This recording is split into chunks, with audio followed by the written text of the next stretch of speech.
Well, hello loves and happy Sunday to you. So today is our color and collage paper challenge and it is a good one. The color palette I loved and it was actually a little bit more challenging to mix than I had anticipated, which is good because I'm used to mixing color, so this took me a little bit out of my comfort zone, just a tiny bit. But I thoroughly enjoyed the process, and we're going to kind of go through it. And the word for this month, and this is our last color and collage paper challenge for 2025. And the word for this month is giving, which is perfect for December. So I don't think the stencils that I'll be using today will be on sale, and I'm going to walk you through the project and we will have some fun together. So that's all I really have to say for today. Thank you so much for being here, for subscribing. All of that means so much to me. So let's just dive right in. Okay, so this is our color palette, and this is a really great inspiration color palette. I like it, and this I could have done something very similar to this, but I wanted to do something a little bit different for today. I just was feeling it. So for my color mixing, here's my color palette here. We're not done over here, so we'll get there. But this is my color mixing. And so the first color is black, which is standard black, my black gesso. Second color is olive green. And this is a very muted, desaturated color palette. Everything has a little bit of black undertone to it. So I took my olive green and I added, and black and white will desaturate a color real fast. So it's olive green and black and white for the olive green that's in the color sample. I did mix it a little bit lighter and a little bit darker, like a little more white, a little more black, which is, part of our, changing the value of our colors. So I mixed that. That's olive green, black, and white. Then for the next color, for this kind of maroon color, I have, let's see, where is it? Alizarin Crimson Hue. I don't know what I did with it. And that probably would have given me a very similar color to this. But I wanted to mix it because I knew that I could take Cad Red and add black to it. And maybe a tiny bit of white, just depending, taking it lighter or darker. And that gave me the perfect color. It was such a perfect, that was the easy one. That was the easy one.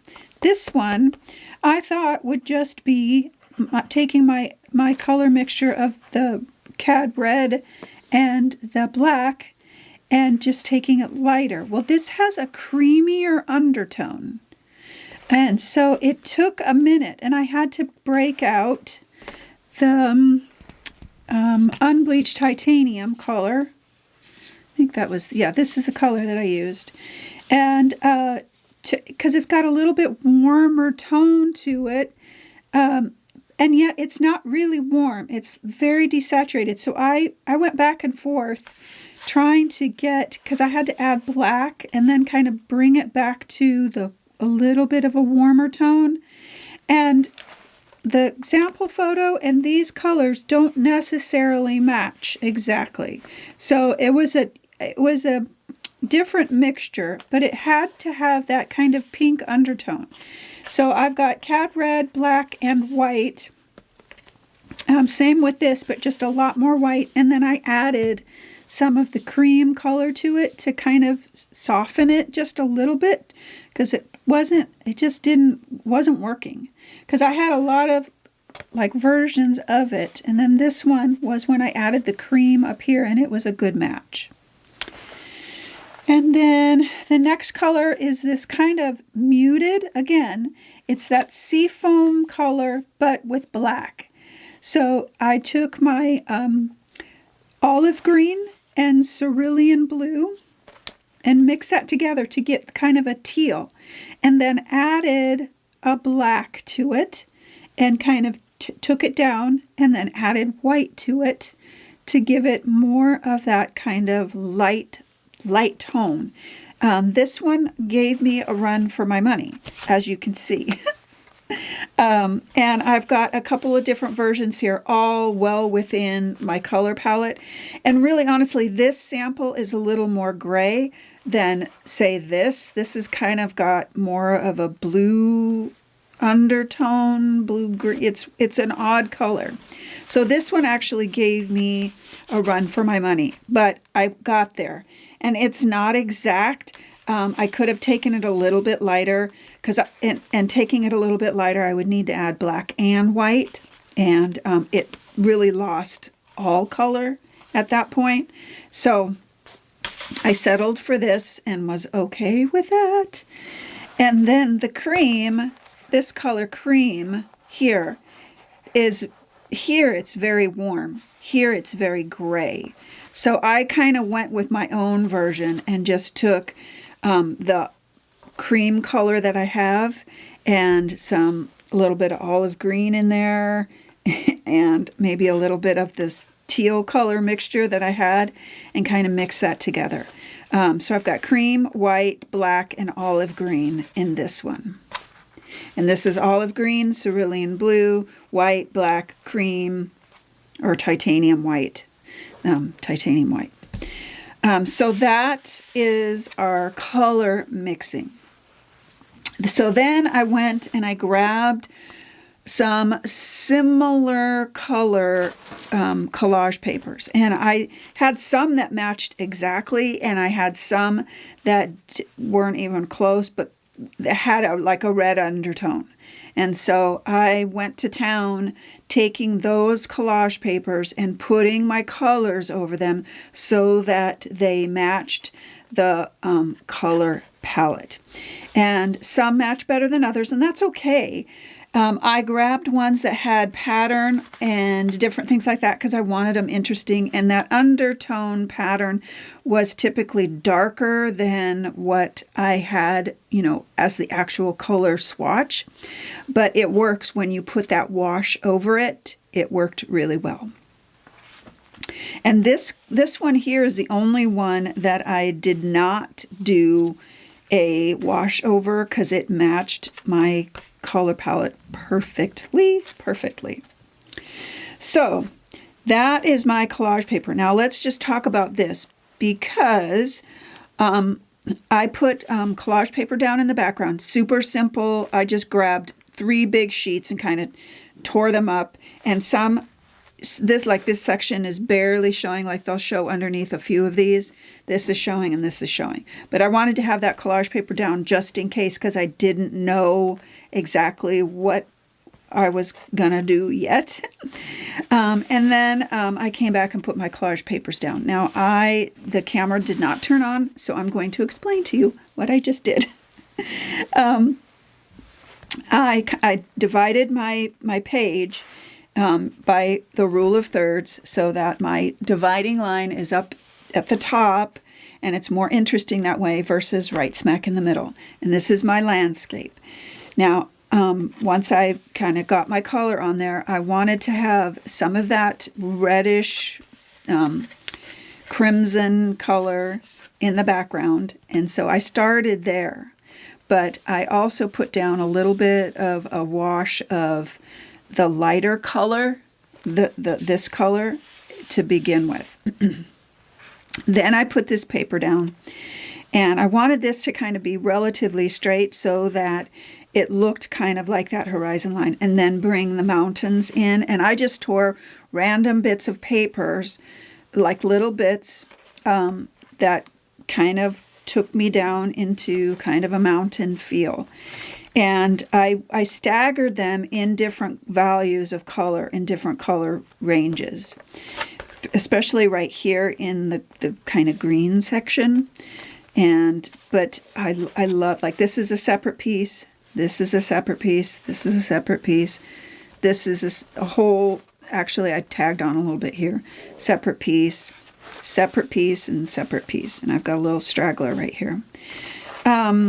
And then I wanted to bring, because I knew that I had this color up here, and I was going to kind of accentuate the sky a little bit. I wanted to bring some of that dark red color down here. And then I accented the bottom with black because black is contrasting its weight, and I'm going to add some black with you now. But all I did was I used my black gesso, and I painted it down, put my stencil over it, and then picked up the black paint with my rag, and it left the design. And then I came up here and got this color and did the same thing. I put that color down because it's here, here, and now here, kind of all the way through in different variations of value. And then I picked that up, so I had a pattern. So it's interesting. And then I came back with just a little bit of white and water on my finger and did some kind of fluffy clouds to kind of separate that so that it looks like the sky. So that is what I have done so far. And I've got like little bits of these little pieces. Maybe it's just on my fingers right now. So that is where I'm at. And I don't want to get that wet because I want to do some shading with you. So I've got my General's charcoal pencil out, extra soft. And now I want to really kind of separate some of this with some shading, just real light. And there's a lot of texture from this on the paper, so I'll see how, if I can get this going, or if I need to use my Stabilo All pencil to get some shading. But I want to separate the mountains just a little bit, so that they don't feel like they're all running in together. Like that. Yeah, that feels good. So I can just kind of separate these just a tiny bit. I'm not going real heavy like I typically do, at least not yet. And just kind of separate these. Because this is all play. This is all our playtime. This is about learning color and nothing too serious. And I'll just get that shaded. But as soon as I get those lines in, it really kind of comes alive. And that's that black contrast. Contrast is key. So like this piece goes like this, which is really interesting. I mean, I literally just took little bits here and there and just stuck them together. It was fast, super fast. Maybe that's why the camera didn't turn on. It wasn't used to me being so fast. And I used my Liquitex Fluid Matte Medium to put all of this down. And all the supplies will be listed on the blog. Link to the blog is going to be down below in the YouTube description box. Like, this is a separate piece of paper right there. But bringing that color down here, it balances everything out. So now I want to bring just a tiny bit of this black up here. I don't want to do too much. I don't want to take away from, and I want to bring more contrast up here as well. So I'm going to grab let's grab a little tiny brush. And let's see. I've got a little bit of that cream, and I want a tiny bit of that pink in there. Tiny bit. So I can come along this ridge line here. It needs to be lighter. More contrast. So let's put a little bit of this out. And let's do a little bit more. So let's create more contrast here.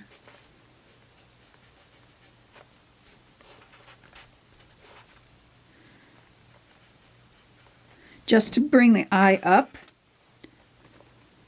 And we have it here in the clouds. But I want there to be this definite separation. And you can see just that tiny little bit. And I know my hand's in the way. It's hard to do this without my hand in the way, but I'm going to try.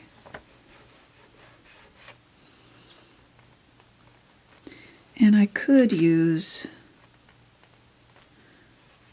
I want to stick with my colors though. That's the hard part. So, like, I know that the cream is part of my color palette. I could use a soft pastel pencil.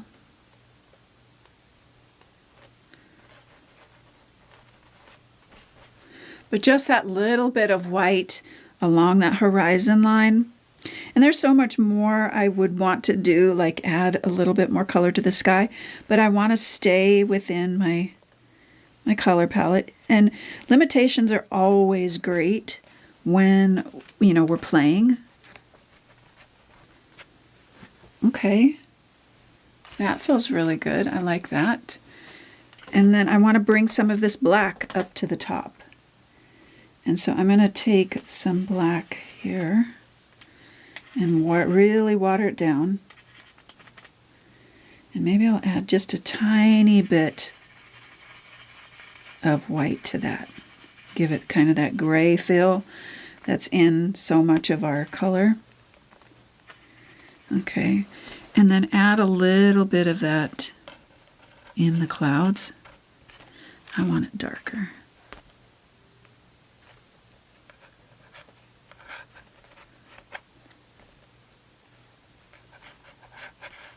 Kind of like rain clouds almost. I'm just putting a little water on my finger.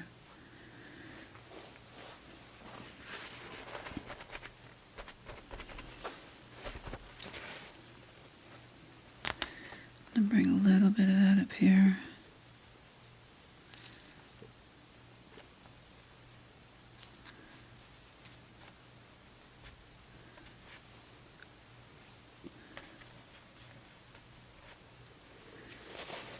Okay, I like that.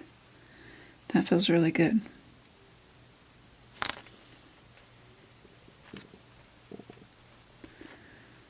Okay, and then even more contrast. I'm going to go straight into my white. And let's get, and I'm going to do white, not cream, but white. And then just add back some of that white.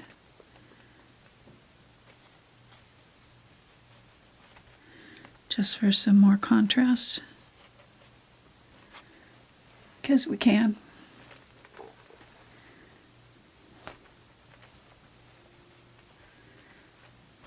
Okay. That feels pretty good.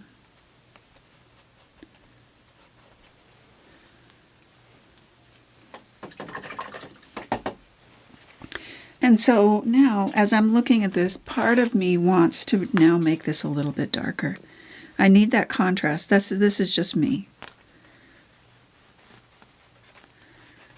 And a little bit more contrast there.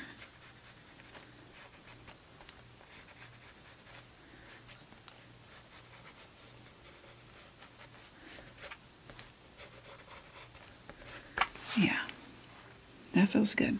Better. Better. Okay. And then I want to shade my edges.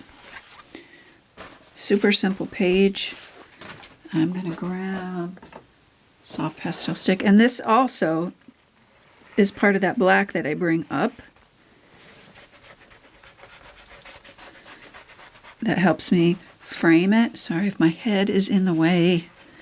It's hard to see sometimes.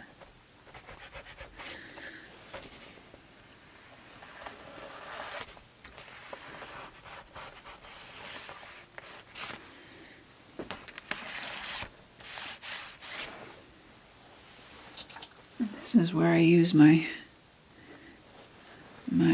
makeup sponge to get in the crack here, the crease for my soft pastel. Shade this edge over here if I can.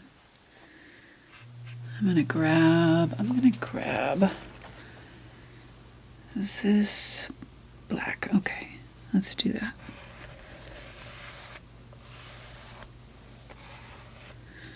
Oh, I got a little out of control there. That's always good. Okay. It's just not the same. Let's see if I got a sharper. There we go. That's what I needed. Perfect.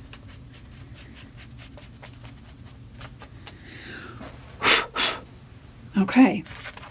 Now, our word is giving, and I'm going to grab, this is my water pen with acrylic ink in it. Has this got more in it? I think this one's got more. And I could write it out, giving, where do I want it to go? Here?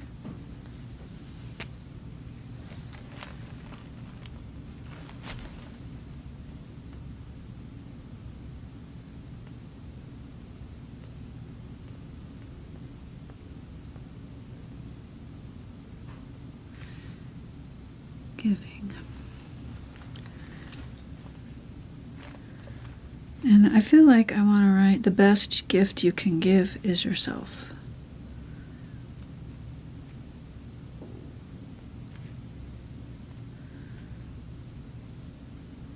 Okay. I like that. I like that a lot. Okay. And that is our color and collage paper challenge for the month of December, our last one for the year.